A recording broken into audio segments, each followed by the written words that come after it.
요한일서 3장 14절에서 16절까지의 말씀을 제가 읽겠습니다. 이제 다 같이 자리에서 일어나 하나님의 말씀을 경청하십시오. 우리는 형제를 사랑함으로 사망에서 옮겨 생명으로 들어간 줄을 알거니와 사랑하지 아니하는 자는 사망에 머물러 있느니라. 그 형제를 미워하는 자마다 살인하는 자니 살인하는 자마다 영생이 그 속에 거하지 아니하는 것을 너희가 아는 바라.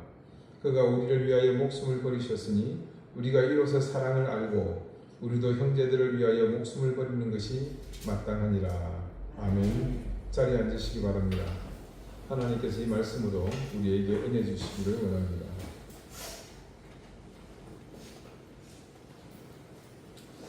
제 개인적으로 사도 요한의 서신을 본문으로 설교를 하거나 혹은 성경 공부를 하는 것에 대한 동경이 있었습니다. 하지만 목회 초년에는 아직 경험이 일천했기에 섣불리 접근하는 것에 대해서 많이 자제했습니다. 제가 1997년에 처음 전도사 사역을 시작해서 이제 2026년이니까 이래저래 목회 연륜이 30년이 되었습니다. 저도 어제 계산을 보고 깜짝 놀랐어요. 자랑하는 일은 아니지만 그런 가운데도 이제 말씀을 보거나 설교를 작성할 때면 이전과 다른 통찰이 제게 생겼음을 느끼게 되었습니다. 거창한 건 아니고요. 나이 들면서 이렇게 주어지는 것들이 있지 않습니까? 저는 개인적으로 하나님께 바라는 것이 있습니다. 이제 부족하든 모자라든 이 세월을 견디게 하셨으니까 제게도 하나님의 그 통찰이 좀 더 주어지기를 바라는 것과 또 그 은혜를 기대해서 말씀을 연구하고 그것을 여러분에게 전하고 싶은 겁니다. 그래서 이제는 그동안 꿈꿔왔던 이 요한의 서신을 한번 깊이 다뤄보는 것이 좋겠다고 판단을 하게 되었었고 또 그렇게 시작을 한 겁니다. 그렇게 마음을 먹게 된 데는 늘 동경의 초점은 한 가지입니다. 여러분도 뭐 비슷한 생각을 하시겠습니다만 요한의 서신이 우리 주님 그리고 성부 하나님의 가장 근본적인 속성 사랑을 이야기하기 때문입니다. 근데 여러분 느끼셨겠지만 지금까지 요한 1서 그리고 1장, 2장 분량이 많지도 않은데 그죠? 3장에 이르기까지 그동안 실제로 초반부는 사랑에 관한 이야기가 많이 언급되지 않았습니다. 그것은 이제 사랑에 관한 본격적인 탐구에 앞서서 필요한 과정이었다고 봅니다. 또 많은 주석들이 그렇게 평가를 하고요. 그래서 그 과정이 거의 마무리되면서 이제 본격적으로 요한 서신의 중심 주제인 사랑에 접근하고 있다는 것을 조금씩 말씀을 통해서 여러분도 체감하게 될 겁니다. 필요 이상으로 많은 언급은 없지만 그래도 뜨문 이 사랑을 이야기할 때 그 내용이나 상황은 절대 가볍지 않다는 것을 또한 우리는 그때 또 알 수 있었습니다. 물론 그리스도인된 우리에게 사랑이란 단어는 결코 가벼운 말은 아닙니다. 그래도 사랑의 사도라고 이름 붙여진 요한 사도가 자신의 편지에서 사랑에 대해 말할 때는 그 무게를 우리는 함부로 또 판단할 수는 없는 노릇이죠. 세상에서도 마찬가지입니다. 누군가를 사랑하고 또 사랑하려는 마음이 있다는 것, 그 또한 신앙과 관련이 없다고 하더라도 사랑한다면 그 사랑에 신중해야 하면은 논란의 여지가 없습니다. 세상에서도 사랑은 여러 가지 가치와 의미가 마음껏 부여되고 있습니다. 그래서 사랑을 주제로 한 영화나 드라마, 소설, 그리고 수많은 시, 지금도 하루가 멀다 하고 수십 개의 사랑을 주제로 한 노래들이 쏟아지고 있지 않습니까? 그래서 제가 AI한테 한번 물어봤어요. 질문의 내용은 이렇습니다. 간단합니다. 사람이 사랑을 하게 되면 어떤 변화가 일어나는가요? 그랬더니 대답은 제 이 간단한 질문보다 더 복잡하고 다양한 내용들이 쏟아져 나왔습니다. 먼저 가장 간단한 대답이 나왔는데요. 그냥 단답식으로 몇 가지를 얘기해 주는 겁니다. 뭐 이런 겁니다. 자기 이해의 깊이, 타인에 대한 공감, 희생과 배려, 신뢰와 안정, 의사소통의 중요성, 관계의 복잡성, 행복과 기쁨, 변화와 성장에 대해 알게 된다고 합니다. 자, 사랑을 하게 되므로 먼저 자신의 감정, 욕구, 두려움 등을 더 잘 이해하게 된다고 합니다. 그래서 상대방과의 관계를 통해 자신이 어떤 사람인지 그리고 무엇을 원하는지 깨닫게 됩니다. 그리고 상대방의 감정과 상황을 이해하고 공감하는 능력을 키워서 그들의 기쁨과 슬픔에 더욱 민감해지게 됩니다. 그래서 때로 자신의 필요를 뒤로 하고 상대방을 우선시하는 경험을 하게 만듭니다. 이를 통해 진정한 배려가 무엇인지 배우는 거죠. 자, 더욱 깊은 사랑은 서로에 대한 신뢰를 쌓게 하고 이를 통해 안정감을 느끼게 됩니다. 이 과정에서 예전에는 되게 참 쉽게 생각을 했는데 이 관계의 중요성을 이해하게 됩니다. 그러다 보니까 더욱 효과적인 관계 진전을 위한 의사소통의 필요성을 느끼게 되고 서로의 생각과 감정을 솔직하게 나누는 법을 또 학습하게 됩니다. 사랑을 하게 되면 사람은 단순해진다고들 말하는데 사실은 그렇지 않습니다. 더욱 복잡해지는 경우가 더 많습니다. 이전보다 더 어렵습니다. 항상 쉽지 않다는 것을 알게 됩니다. 갈등이나 오해가 발생할 수 있고 이를 극복하는 과정을 통해 놀랍게도 자신도 모르게 성장을 하게 됩니다. 그런 과정을 통해 큰 기쁨과 행복을 맛보게 되고요. 작은 순간들이 소중하게 느껴지고 상대방과 함께하는 시간이 더욱 특별해진다는 것을 알게 되죠. 자, 그렇게 그 사람은 성장하게 되며 변화가 일어나게 됩니다. 그래서 서로의 긍정적인 영향을 받아서 더 나은 사람이 되려고 노력한다는 거죠. 자, 이런 경험들은요, 사랑이 단순한 감정을 넘어서 인간관계와 자기 발전에 깊은 영향을 미친다는 것을 보여줍니다. 여기 이 대목을 조금 주목해 보십시오. 그래서 사랑이 뭐라고요? 단순한 감정 차원에서 머무르는 것이 아니라는 것을 여기서 조금 우리가 체감을 하게 됩니다. 자, 사랑은 우리를 더 나은 사람으로 변화시키고, 자, 조금 전에 여러 가지 내용들을 보았지만 삶을 더 풍요롭게 만들어줍니다. 그래서 사람이 사랑을 시작하고 깊어질 때 비로소 알게 되는 것들은 단순한 지식이라기보다는요, 자기 자신과 타인을 향한 깊은 체험적 이해에 가깝습니다. 자, 아까는 질문의 단답형으로 답이 나왔지만요, 또 더 깊고 심오한 대답도 있었습니다. 그래서 이건 좀 더 깊이 압축된 상황 속에서요, 사랑을 하고 있는 그 사람, 그 당사자에게서 나타나는 현상에 초점을 맞추는 겁니다. 한 4가지 정도 주제로 설명을 하는데요. 먼저는 사랑을 하는 사람, 그러니까 당사자의 새로운 모습과 경계가 확장된다고 합니다. 이게 뭐냐면요, 사랑을 하게 되니까 평소에 자기가 알지 못했던 자신의 낯선 모습을 발견하게 되는 겁니다. 왜 그런 거 있잖아요. 뭐 연인을 만나러 갔는데 꽃다발을 하나 사고 가가지고 안겨준다든지, 아니 쓸데없는데 돈을 써. 그런 사람 의외로 많죠. 그걸 쓸 때는 낭비라고 생각합니다. 뭐 기념일에, 뭐 생일에 축하하면서 건네주는 꽃다발이요. 근데 어느 순간 사랑하는 사람을 만나러 가는데 그 손에 꽃다발이 들려 있는 겁니다. 1,000원짜리 한 장 쓰는 게 손을 팔팔 끓는 수준의 영감이, 귀하게 얻은 손주를 보더니 돈을 막 물쓰듯이 하는 거예요. 내가 가진 감정의 스펙트럼이 이게 활성화되는 겁니다. 저 사람이 저렇게 변했나? 원래 그 사람이 맞아?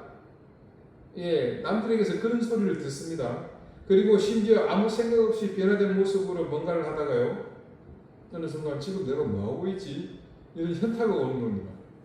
전혀 자기의 모습과 다른 자신을 보는 거죠. 그렇게 자신이 얼마나 관대해질 수 있는지, 동시에 얼마나 작은 것에 아이처럼 쫄렬해지거나 유치해지거나 또 불안해질 수 있는지 그 깊은 내면의 폭을 알게 됩니다. 이런 현상들이 사람을 어떻게 변화시키는지 아십니까? 삶의 우선순위에 영향을 미칩니다. 그게 뭐냐면 이전에는 나라는 사람이 중심이 되는 세계관이었어요. 근데 이제 그게 바뀌는 겁니다. 기꺼이 누군가에게 내 시간과 에너지를 내주고 그것을 손해라 느끼지 않는 참 희한한 경험을 하게 됩니다. 두 번째는요, 이해와 인내의 참된 의미에 접근하게 된다는 겁니다. 자, 누군가를 깊이 사랑한다는 것은 그 사람의 빛나는 모습뿐만이 아니라 그늘과 결점까지도 함께 끌어안는 법을 배우는 과정입니다. 물론 여러분 이거는 진짜로 사심 없는 순수한 사랑을 할 때 이야기입니다. 점차 사랑을 통해 타인이라는 거대한 세계를 비로소 알게 됩니다. 나와 전혀 다른 삶의 궤적을 살아온 한 사람이 지닌 고유한 그 결이라 그러죠. 그럴 수 있는 습관, 또 몰랐던 상처를 있는 그대로 인정하는, 입을 다무는 침묵의 인내를 배우게 됩니다. 그래서 말하지 않아도 들리는 것들이 생겨납니다. 정교한 언어나 거창한 기교 없이도 상대방의 작은 눈빛이나 침묵 속에서 그 사람의 상태와 마음을 읽어내는 절제된 감각이 생기는 거죠. 세 번째는요, 좀 색다른 접근입니다. 나약함, 이 유약함이 주는 용기입니다. 여러분 역설적이게도요, 사랑은 자신의 가장 약한 부분을 상대에게 내보이는 일입니다. 사랑하게 되면서 언젠가부터 자신에게 있던 강력한 이 방어 기제를 내려놓게 되더라는 거죠. 이 방어 기제가 뭡니까?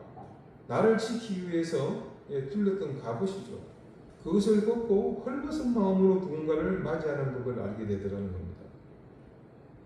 여러분, 나를 보호하기 위한 방어 기제들의 목적이 뭡니까? 사람들에게 상처받지 않기 위해서 나를 지키는 수단이었잖아요. 근데 그걸 내려놓는다는 것은 뭐죠? 이제 상처받을 위험을 내가 무릅쓰겠다는 그런 마음을 갖게 되는 겁니다. 내가 상처받을 수 있다는 가능성을 알면서도 기꺼이 마음을 열어주는 것, 그게 바로 진정한 용기임을 깨닫게 되는 거죠. 왜요? 사랑을 하니까 그 사람을 위해서 내가 그렇게 하더라는 겁니다. 마지막으로 평범한 일상에 주는 무게와 온기를 느끼게 됩니다. 여러분 이게 무슨 말인지 이해가 되시죠? 사랑은 스펙타클한 순간보다요, 조용하고 반복되는 일상에서 더 깊은 울림을 줍니다. 이 AI가 이런 글을 저한테 소개를 하더라고요. 사랑은 화려한 오케스트라의 협주곡처럼 시작될지 몰라도 결국 오래 남아 가슴을 울리는 것은 묵직하고 단단한 울림을 주는 낮고 정갈한 선율과 같다.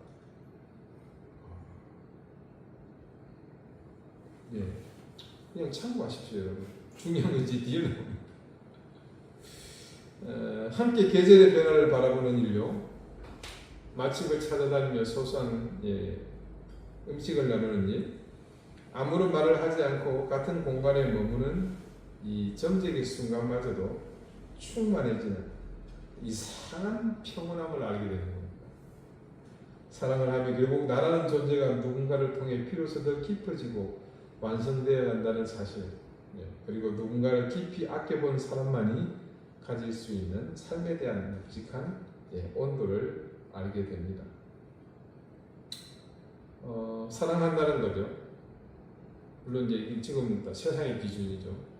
우리 일상적인 보편적인 우리 상식선에서 그 일상의 삶에서 이 사랑을 통해 일어나는 일들에 대한 관찰을 통해서 저는 나름 깊은 감동을 받았습니다. 그 깊은 감동이 어떤 거냐면요, 사랑을 하면 아주 멋진 사람이 된다는 겁니다. 세상 속에서도 사랑은 이처럼 사람을 멋지게 변화시키는 엄청난 가치와 잠재력을 가진 아주 귀한 겁니다. 비록 하나님을 알지 못하는 사람들이지만 흘러넘쳐 대지를 적시는 물이 어디든 가리지 않고 흘러가지 않습니까? 그래서 어떤 곳이든 가서 수분을 공급합니다. 그렇듯이 이 고귀한 사랑의 가치는 지향점이 다르고 관점이 다를지 몰라도 사랑이 가진 능력만큼은 여전히 세상의 어떤 가치보다 크다는 것을 알 수 있습니다. 자, 요한의 이 서신에서 이제 후로 수없이 만나게 되겠지만요. 그때마다 말하는 사랑은 이런 세상의 사랑보다 더 깊은 통찰과 감정의 수고를 요합니다. 그리고 더 나아가 신앙의 많은 경험과 더불어 체험을 또한 요구하는 더 높은 수준의 사랑을 만나게 됩니다. 그리고 결국 그 사랑의 정점, 즉 예수 그리스도 그분의 사랑이 세상을 향해 폭발했던 그 십자가 앞으로 우리가 가는 여정이 이제 남아 있습니다. 오늘 말씀에서도 그 깊고 오묘한 사랑의 의미를 발견하게 됩니다. 자, 사도 요한은요, 단순히 사랑하라고 명령하는 것이 아닙니다. 사랑하면 무엇을 알게 되는가를 말하고 있죠. 오늘 본문 14절에 이렇게 시작합니다. 우리는 형제를 사랑함으로 사망에서 옮겨 생명으로 들어간 줄을 알거니와. 자, 여러분, 이 말씀을 통해서 볼 때 사랑은 우리에게 어떤 영적 인식을 가지고 있다는 사실을 알 수 있습니다. 그걸 크게 세 가지로 한번 분류를 해봤습니다. 먼저는요, 내가 생명을 얻은 사람이라는 것을 알게 된다는 겁니다. 사실 오늘 본문의 직접적인 의미이고 결론이기도 합니다. 사랑이 구원을 만들어내는 것이 아니라 사랑을 통해서 내 안에 생명이 있다는 거고, 그 생명의 실체가 뭡니까? 우리가 구원받은 거잖아요. 그 사실을 확인하게 되는 겁니다. 이게 원리가 사실 간단해요, 여러분. 나무가 있어요. 이게 살았나 죽었나? 잘 모르겠네. 바빠서 그냥 지나갔어요. 그리고 한 두 달 동안 여기에 뭐가 폈어요? 꽃이 폈단 말입니다. 열매가 맺혀요. 그럼 이 나무는 어떤 나무입니까? 죽은 나무입니까? 살은 나무입니까? 살아있는 거잖아요. 생명이 있는 거잖아요. 그래서 형제를 향한 사랑은 생명의 열매라는 거죠. 그래서 여기서 우리가 굉장히 주목해 봐야 할 중요한 사실이 있습니다. 이건 좀 기억하시면 좋을 것 같아요.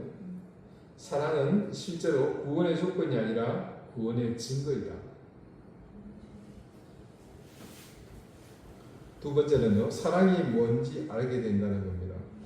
요거는 좀 막연할 수 있는데요. 16절 본문을 한번 보십시오. 그가 우리를 위하여 목숨을 버리셨으니 우리가 이로써 사랑을 알고. 사람이 사랑을 잘 아는 것 같은데, 아까 여러분 초보보이 잠깐 소개해드린 그 AI의 답변을 들으면서 어떤 느낌을 드셨어요? 아, 사랑이 생각보다 뭐가 많네. 그죠? 사람들 잘 몰라요. 나중에 또 이제 설명 조금 더 부연하겠습니다만, 그냥 좋아하는 감정, 그거에 거의 갇혀있죠. 그래서 아까 AI를 통해 얻은 정보는 참 통찰력 있는 사랑에 대한 지식들입니다. 그런데 성경에서 말씀하는 사랑은요, 그것에서 더 깊이 나갑니다. 자, 세상 사람들은 사랑을 뭘로 대부분 이해했다고 그랬죠? 이 호감, 가지는 감정, 그러나 예수님의 십자가를 바라보고 그 사랑을 실천하기 시작할 때 비로소 사랑의 진짜 가치가 무엇인지를 우리는 알게 되었잖아요. 사랑은 느낌이 아니라, 그래서 뭡니까? 예수님을 보니까 자기의 모든 것을 내주는 거잖아요. 피를 다 쏟아내주시고 마지막에 생명까지 내주시거든요. 자, 세 번째, 역시 중요한 사실인데요. 사랑을 하게 되면 내가 하나님 안에 거하고 있다는 사실을 알게 되는 겁니다. 자, 요한은 이 논리를 또 반복해서 얘기합니다. 앞으로 보게 되겠지만 3장 24절 말씀을 제가 읽어드리겠습니다. 그의 계명을 지키는 자는 주 안에 거하고 주는 그의 안에 거하시나니 우리에게 주신 성령으로 말미암아 그가 우리 안에 거하시는 줄을 우리가 아느니라. 무엇으로 말미암아요? 그러니까 어떤 연유로 하나님이 우리 안에 거하시는 줄을 우리가 알게 된다고 증거합니까? 그의 계명을 지키는 자. 이 말씀이 증언하는 포인트가 뭐겠습니까? 이제 우리는 그 정도로 좀 알잖아요. 계명을 지키는 것, 사랑하는 거잖아요. 그랬을 때 하나님이 우리 안에 거한다는 사실을 안다는 겁니다. 자, 그 다음으로 4장 12절 말씀입니다. 또 읽어드리겠습니다. 어느 때나 하나님을 본 사람이 없으되 만일 우리가 서로 사랑하면 하나님이 우리 안에 거하시고 그의 사랑이 우리 안에 온전히 이루어지느니라. 자, 부연 설명이 필요 없는 너무나 명징한 말씀이지 않습니까? 사랑은 하나님의 임재를 경험하게 합니다. 왜요? 하나님이 사랑이기 때문에요. 그죠? 사랑하는 사람은 하나님과 더욱 가까워지고 그래서 그분의 살아계심을 경험하는 겁니다. 요한은요, 사랑하면 행복해집니다 라고 말하지 않습니다. 그보다 훨씬 깊은 얘기를 지금 하고 있어요. 사랑하는 사람은 내가 생명을 얻은 사람이라는 것을 알고 예수님의 사랑이 무엇인지 알고 하나님께서 내 안에 계신다는 것을 알게 된다고 정확하게 말하고 있습니다. 그래서 사랑하지 않고 미워하는 것은 불행으로 미치듯이 달려가는 KTX가 되는 겁니다. 또한 미움은요, 그래서 사람을 무지하게 만듭니다. 몰라요. 모르게 만드는 거예요. 그래서 하나님을 보지 못하게 하고, 그래서 생명을 느끼지 못하게 하고, 그래서 무지함 때문에 십자가의 사랑은 상상도 할 수 없고, 그래서 절대로 그 사랑을 이해하지 못하게 합니다. 그래서 요한에게 사랑은 단순한 윤리가 아니라 생명을 가진 사람에게 나타나는 영적 통찰의 증거라고 보는 겁니다. 오늘 본문 14절 우리말 알그니와로 번역된 헬라어 오이다멘의 원형은 에이도입니다. 이 말뜻을 찾아보니까요, 놀랍게도요, 안다는 뜻보다 더 앞서 보다, 본다는 의미가 있습니다. 앞서 있다는 건 뭡니까? 더 중요한 의미라는 거잖아요. 요한이 사랑함으로 알게 된다고 반복해서 말하는 의도는 그래서 더욱 명확해집니다. 요한에게 사랑은 단순히 해야 하는 행동이 아니라 오히려 보게 만드는 능력이었던 거죠. 사랑하는 사람은 보이지 않던 것을 보게 됩니다.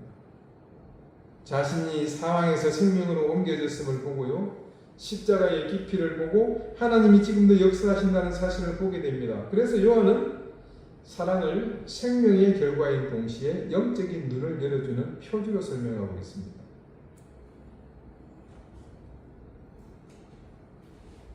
우리 흔히 이렇게 생각하죠. 알아야 사랑할 수 있다. 틀린 말은 아닙니다. 상대방을 잘 알고 그 사람의 장점을 알고 그 사람을 충분히 이해해야 사랑할 수 있다고 생각합니다. 선을 봤어요. 마음에 들고 안 들고 그러지 마. 한 30번은 만나봐야지. 우리 보편의 정서는 그렇잖아요. 근데 인생은 꼭 그렇지만은 않습니다. 오히려 반대인 경우가 더 많아요. 부모가 처음 아이를 품었을 때를 생각해 보십시오. 아기를 낳았다고 해서 부모의 마음을 다 아는 것은 아니죠. 밤새 아이가 열이 나서 잠을 못 자고 아이 대신 아프고 싶다는 마음이 생기고 아이를 위해 자신의 시간을 포기하는 날들이 쌓여갈수록 부모는 비로소 부모의 마음을 배우게 됩니다. 부모가 된 첫날부터 부모를 이해한 것이 아니죠. 사랑하기 때문에 이해하게 되었습니다. 부부도 마찬가지입니다. 결혼하기 전에는 배우자를 안다고 생각합니다. 그러나 함께 살아보니까 이전에 전혀 몰랐던 모습을 보게 됩니다. 화장하는 얼굴을 보고 깜짝 놀라죠. 좋은 점도 보이고 부족한 점도 보입니다. 그런데 신기한 것은 사랑이 깊어질수록 상대를 더 많이 이해하게 된다는 사실입니다. 이해해서 사랑한 것이 아니라 사랑하면서 이해하게 된 겁니다.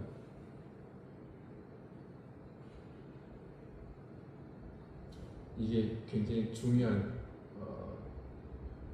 핵심 대답인데요. 답안인데 우리가 가정에서 이 답안에서 벗겨난 삶을 산다면 이제 한번 좀 생각을 해봅시다. 자, 여러분 친구도 그렇습니다. 오랫동안 함께 울고 웃기면서 부대낀 친구는요, 말하지 않아도 마음을 알아요. 왜 그렇습니까? 오랜 사랑이 그 사람을 이해하는 눈을 만들어 주었기 때문이죠. 그래서 사람들은 사랑을 감정이라고 생각합니다. 그러나 사실 사랑은 감정보다 더 깊은 것입니다. 사랑은 우리의 눈을 바꾸는 힘입니다. 사랑하기 전에는 보이지 않던 것이 보이기 시작합니다. 이전에 몰랐던 것이 이해되기 시작합니다. 사랑하기 전에는 느끼지 못했던 것이 사랑하면서 마음에 와닿기 시작합니다. 그래서 사람은 사랑하면 새로운 지식을 얻는 것이 아니라 뭐라고요? 새로운 눈을 얻게 됩니다. 바로 이 지점에서 오늘 요한이 우리에게 말합니다. 요한은 우리가 먼저 생명을 다 이해한 다음 사랑하게 된다고 말하지 않습니다. 오히려 그는 우리가 형제를 사랑함으로 안다라고 말합니다. 사랑이 먼저고요. 그 다음에 알미 따라옵니다. 사랑은 생명을 만들어내지는 않습니다. 그러나 사랑은 이미 우리에게 주어진 생명을 보게 하고 깨닫게 하고 확신하게 하는 창문이 되어줍니다. 그리고 우리는 그 창문을 통해 사랑이 없는 사람들은 보지 못하는 새로운 세상, 새로운 가치, 새로운 윤리를 보게 됩니다. 여러분, 믿는 사람이든 믿지 않는 사람이든 모두 같은 세상을 살아갑니다. 같은 사람을 만나고 같은 돈을 보고요, 같은 권력을 보고 같은 성공을 바라봅니다. 그런데 사랑을 배운 사람은 그것만 보지 않습니다. 돈 너머에 있는 사람을 보고 성공 너머에 있는 삶을 보고 힘 있는 사람보다 더 위에 있는 하나님의 뜻을 봅니다.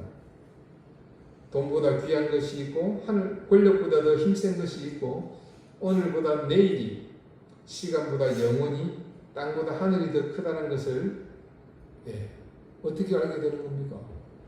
보이니까 알게 되는 겁니다. 그렇다고 세상에서 중요하게 여기는 생각하는 것을 무조건 무시하자는 이야기가 아닙니다. 오히려 세상 사람들이 보는 것을 우리도 똑같이 봅니다. 다만 그것이 전부가 아니라는 것을 알게 된 거죠. 세상에서 가장 가치 있다고 말하는 것들이 우리의 눈앞에 놓여 있을 때도 우리는 그것 너머에 있는 것을 보는 겁니다. 그런 눈이 어디서 온다고요? 우리의 지식에서 시작되는 것이 아니라 사랑에서 시작됩니다. 사랑하면 알게 되고 알게 되면 보이기 시작합니다. 그리고 그때 보이기 시작한 것은 이전에 보는 것과 같지 않습니다. 많이 들어본 말이죠. 이게 출처를 아무리 찾아봤는데요. 이 출처는 보편적으로 알려진 게 나의 문화유산 답사기라는 책에 그 저자인 유홍준 교수가 조선 후기의 문인이었던 유한준이라는 분의 그 문집에서 따왔다고 그러는데 그 문집의 내용이 이것과 조금 다릅니다. 근데 어떻게 편집했건 이 말 자체가 참 깊이 공감이 되더라고요. 그래서 오늘 말씀을 통해 다시 한번 생각해 봅니다. 우리는 형제를 사랑함으로 사망에서 옮겨 생명으로 들어간 줄을 알거니와 말씀에서 분명하게 드러납니다. 사랑에서 생명을 얻는 것이 아닙니다. 이미 생명을 얻었기 때문에 사랑하게 되고 사랑하기 때문에 내가 생명 가운데 있다는 사실을 알게 됩니다. 이게 오늘 요한이 우리에게 가르쳐주는 깊고 오묘한 놀라운 순서입니다. 그러므로 사랑을 가볍게 생각하지 맙시다. 사랑한다고 말하는 것보다 더 중요한 것은 사랑하기 때문에 무엇이 보이기 시작했느냐는 겁니다. 이전에는 보지 못했던 형제의 아픔이 보인다. 이전에는 이해하지 못했던 사람의 마음이 이해된다. 예전에는 나의 것이라고 당연히 생각하면서 움켜쥐었던 것을 누군가를 위해 내려놓을 수 있게 되었다. 그리고 그 사랑을 통해 십자가의 사랑이 조금씩 보이기 시작했다면 그렇다면 우리 안에 생명이 있다는 증거입니다. 오늘 우리가 기억해야 할 단 한 가지 이것입니다. 사랑은 우리에게 새로운 세상을 만들어주는 것이 아니라 이미 하나님께서 만들어 놓으신 새로운 세계를 볼 수 있는 눈을 열어줍니다. 그래서 사랑하는 사람은 다르게 봅니다. 사람을 다르게 보고 세상을 다르게 보고 자신을 다르게 보고 그리고 무엇입니까? 무엇보다 하나님을 다르게 보기 시작합니다. 우리가 그 눈을 가졌음을 기억하면서 그 보배로운 눈을 여러분 잃지 않도록 하십시다. 미움 때문에 눈이 어두워지지 않기를 바랍니다. 그래서 그 눈을 잃어버리는 어리석음을 범하지 맙시다. 욕심 때문에 보아야 할 것을 보지 못하는 그런 사람이 되지 않기를 바랍니다. 그 욕심 때문에 그 보배로운 눈을 잃지 맙시다. 세상의 화려한 것에 마음을 빼앗겨 정말 소중한 것을 놓치지 않기를 바랍니다. 그것이 현혹되어 우리의 가치 있는 이 눈을 잃어버리지 않기를 바랍니다. 오히려 사랑하기 때문에 더 많이, 더 깊이 보았으면 좋겠습니다. 형제와 이웃을 보고 그들의 아픔을 보고 그래서 십자가를 보고 그 십자가 너머에 있는 하나님의 사랑을 보았으면 좋겠습니다. 그리고 그때 우리도 요한처럼 고백할 수 있기를 바랍니다. 우리는 사랑함으로 압니다. 사랑함으로 내가 생명 가운데 있다는 것을 알고, 사랑함으로 십자가가 무엇인지 알고, 사랑함으로 하나님께서 우리 가운데 계심을 알게 되는 것, 이것이 오늘 이 말씀이 우리에게 주는 메시지입니다. 사랑은 우리의 마음만 바꾸지 않습니다. 사랑은 우리의 눈을 바꾸고 그 눈은 우리의 인생을 바꿉니다. 그러므로 여러분, 사랑하십시다. 사랑해야 할 이유는 사랑이 착한 일이기 때문이 아닙니다. 사랑할 때 비로소 하나님께서 보여주시는 생명을 볼 수 있기 때문입니다. 오늘도 그 사랑 안에서 세상은 보지 못하는 것들 마음껏 보시기 바랍니다. 기도드리시겠습니다. 하나님, 우리가 사랑하지 못해서 보지 못하는 것들이 많았습니다. 하늘의 가치와 생명을 보지 못했고 사람을 보지 못했습니다. 그리고 무엇보다 하나님을 보지 못했습니다. 그래서 오늘 요한이 우리에게 가르치는 사랑하라는 의미를 더욱 깊이 마음에 새깁니다. 절대 지워지지 않도록 주님 앞에 섰을 때 내어 보여드릴 수 있도록 각인하겠습니다. 그리고 그 사랑으로 보이는 세상 속에서 주님을 더욱 사랑하고 이웃을 더 섬기며 복의 근원이 되는 인생을 살겠습니다. 주님, 우리와 함께 해주십시오. 예수 그리스도 이름으로 기도드립니다. 아멘.